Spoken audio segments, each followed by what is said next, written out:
Pertama-tama kita kocok 75 gram mentega tawar dingin, 75 gram margarin, 100 gram gula tepung, dan 1/4 sendok teh garam selama 1 menit.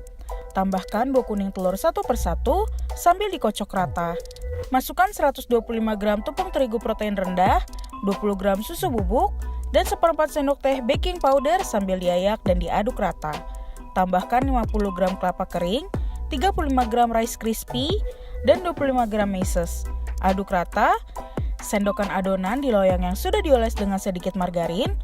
Oven 30 menit dengan suhu 150 derajat Celcius sampai matang.